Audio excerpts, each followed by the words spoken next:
Hello everyone, my name is Lily, I'm a witch and I'm a tarot reader. Welcome to today's video, which is going to be part of my series Pills of Magic. So we're going to talk about something magical in a very short time. Today's video is all about one question. Why do you want to practice magic? So I want to start the video by quoting one of the greatest magicians of all times, who's, maybe you've heard this name before, Aleister Crowley. And he was the founder of Dilemma, and in his Magic Book 4, he said, every intentional act is a magical act. What does that mean? Magic is all about willpower. Magic is all about your true will and executing your true will.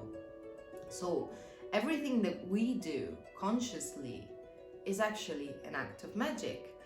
So let's think about, mundane things, everyday life, our everyday life.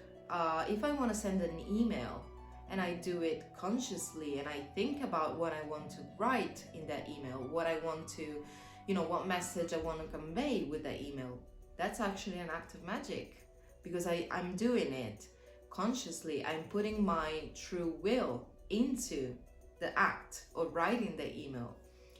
So what Crowley said was, since we already practice magic every day, then why not do it more consciously? Then why not choose to do it consciously?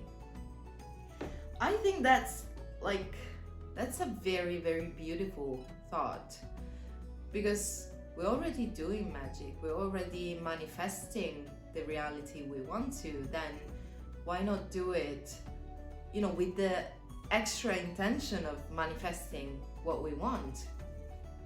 So in this video, I want to tell you a little bit about my experience with magic and about, about the reasons that brought me to my magical practice.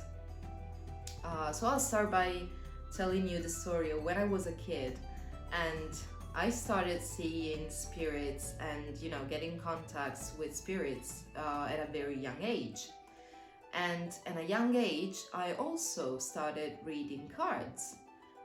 They were actually play cards from my homeland, Sicily in Italy.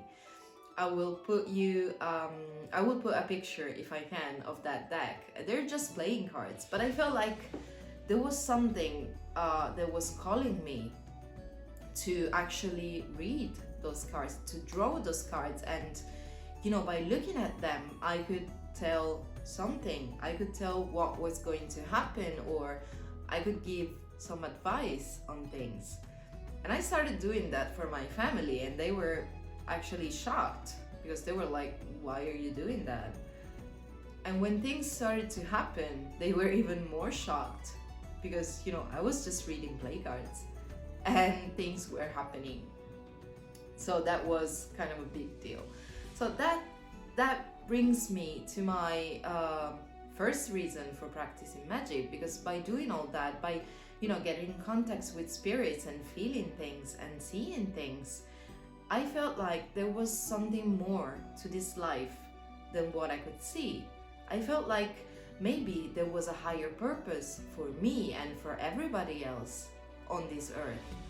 So that was my first reason for practicing magic.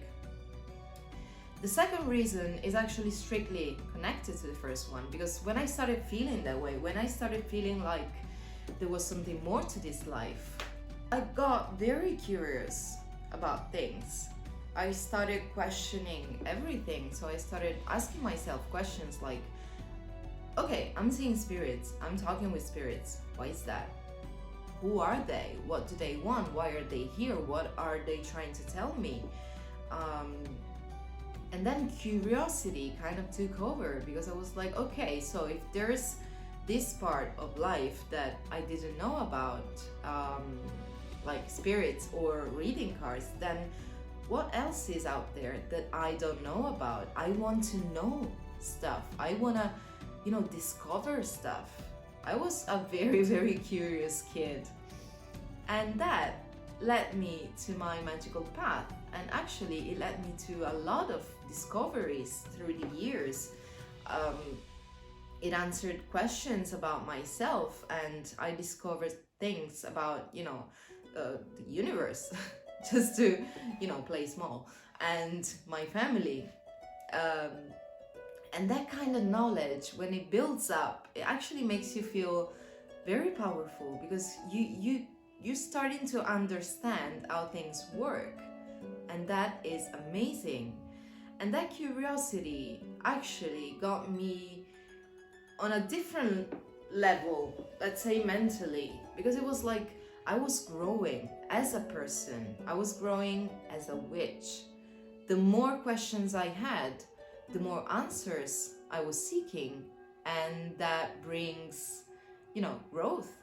So my third reason for, wanting to practice magic is actually, again, strictly related to the first two ones.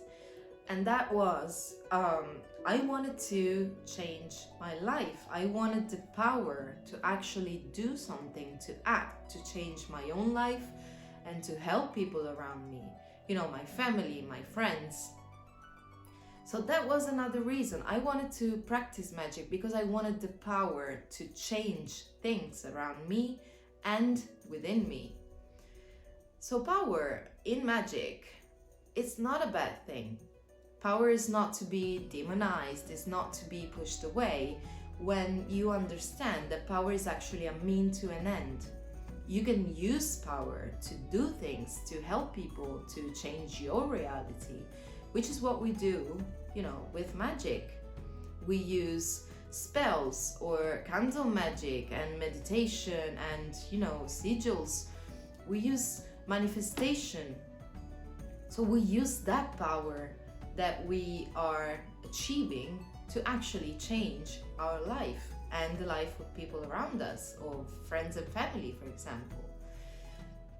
So do not be afraid of wanting power, because that's not a bad thing.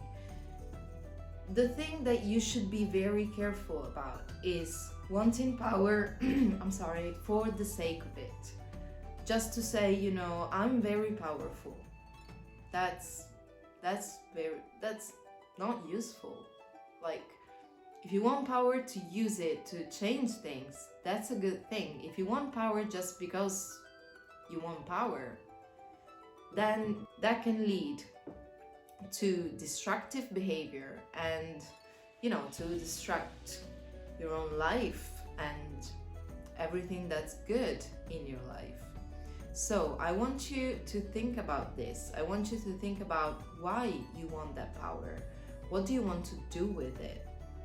And maybe, you can work on this. You can reflect on how having that power will make you feel, and on how using it will make you feel. So these were my three main reasons for practicing magic. And I want to be honest with you guys. If you choose to do practice magic consciously, it's not gonna be easy. Like, it's a very, it's a long journey, and it's a journey within yourself. So to practice magic consciously and seriously means that you're gonna work on yourself first, and that's gonna hurt, because you will deconstruct yourself, you will distract yourself, and build you back up again from scratch. So you will modify behavior, you will change the way you look at things, or you relate to people and your life.